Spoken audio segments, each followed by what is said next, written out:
Gong xì thế gì phanh pa o.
Tứ tần tao tỉa theo lò lờ. Ta chỉ gì phải yên trình bao số xoay từ lòng gạo ta lý sư. Gì phải yên trình do cá lúc ninh theo lò lờ. Ta chỉ từ lòng gạo nó trừ cho họ nữ giấc kém bao số ta lý. Số rõ thầu nữ bươi lời dây nữ yếu chung bao số bỏ từ lòng gạo nó sư. Và trao nữ chỉ thấy lò nữ yên trình cá xuyên lý. Ta chỉ nữ cút sợ tiền bao số sư yên chỉ một tiết số ninh nó lý. Họ nhỏ lên đằng gốc xì lò, gì phải yên trừ trả hẳn gốc xì cho kém bao số ta lý sư. Gốc xì lò cũng chỉ bảo ở tiệt tụi xin nhanh nói yêu lên tư theo. Gốc xì thế gì phải gỡ nhà cũng nhớ nhẹ y luôn trong. Gốc xì yên xả chỉ xong hay tiệt tụi xin nhanh ngồi nhớ hồng gốc xì cho kém bao số ta lý. Nếu yếu một trái nhớ sầu nhanh nói theo.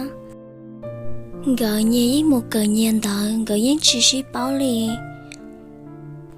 Ta chỉ mới nói con gì thế gì phanh gỡ dọc hối dư của tao chàng gỡ một cùng ít lúc còn sống. Ok. Gỡ cút giờ tao một xin gì thế?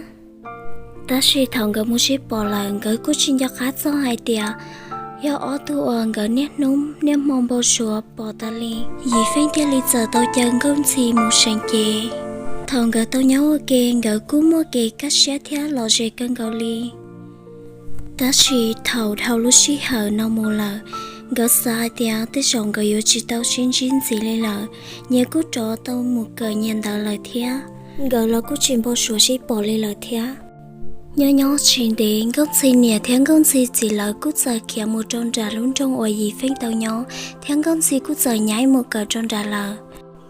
Ta chỉ sợ chỉ cho hai tiếng góc xin thế gì phanh gỡ cú trò tao chỉ bỏ thiên gỡ cú giờ tao gây không thía. Thầu chơi chơi lên đảo lần gỡ cút giờ tao một triệu ok. Gỡ ở lúc chế lo cút nhớ xí rê thía. Gỡ cút giờ tao xí thả thía gỡ cút tao một triệu ok. Ta xin con xí yên chỉ bảo số hai tia thòng. Dì phanh bọn con xí thay rau sư dì phanh tứ tao nhẹ nhàng con xí lờ. Ta xin mò nói dì phanh cút tao một bự dì phanh cút trò ôm bao số bọn con xí đùa. Ô trâu dì phanh thiết lý bảo hai tia tùng nhớ ôm bao số dân con xí. Họ nhớ lên đằng con xì lòn con xì cú tàu một bường con xì cú tàu bao số bởi gì phanh thía ở trong con xì cú xả chỉ thống lì để do vì lì già tù nếu ông bao số bỏ ta lì họ do gì phanh thảo sân giòn con xì tàu cho tôi cần tới lì cú gì phanh tàu bằng con xì gì phanh rong xe cân gạo lì gì phanh thế lì mù rè rèn con xì thế gì phanh thế lì tàu trúng con xì cho lọ bua cho hậu xuống tia. Gỡ cú tao cho một cần tới, và ua lo gì chấp lao li. Thầu anh gỡ lên tàu lờ, dì phanh thế li tàu lò chân gắn xì, gỡ thế li tàu một xì. Dì phanh thế li tàu bịa, dì phanh từng bao số răng gắn xì, dì phanh thế li tàu hai trăng gắn xì hai tia. Dì phanh tứ nhẹ nhàng gắn xì lon tê lờ, em gắn xì bờ cạo ở dì phanh tù lưu. Con xì lọ cùi lệnh cho dì phanh tiếng con xì cả cái thía. Vì hai tiếng con xì tứ nhẹ nhẹ dì phanh họ bao số là thía. Xin hôn đỏ lòng gỡ cút sở bí mốt xa kể lũ. Gỡ yêu một khó tư lòng gỡ dây ua kênh trải và ua lọ dễ chấp lò li. Lúc xì hỏi uông dì phanh gỡ tao cần tao ta. Dì phanh theo lì tao chọn con xì gỡ mùa xì. Gỡ cú tàu một bội tôi giờ là lầu rồng tới sáng tôi kể cho sắc sấy mộng. Gỡ thiết li tàu một sấy mộng đời tôi giờ lòng đời thiết li tàu kia tiền gỡ yên giao yên gần gom trâu à xí lu tiệt ta lò. Tất sinh gỡ yên chỉ tàu li. Gỡ thiết li dù lò xin thiệt cỏ tàu nhớ cho tiền nó. Thằng gỡ nó li nó gỡ cú tàu rong xé cân cầu li. Đồ xong cú tàu thầu mù rú rú. Dì phanh thiên con xin gỡ cú tàu cần đời tía. Chàng gỡ cú giờ tàu lò xí dù ở thía là nhau ở kề là. Góc gì thế dì phanh mốt bìa lò sầu li nó ở cho đôi nét dầu ở trình tàu thía. Và từ ở chỉ trong thổ nét ra gì thía. Bé mà li xin trí đâu đại chuẩn gì cụ ta tổng bá tao ít dâu ở tù xế cân gầu li thía.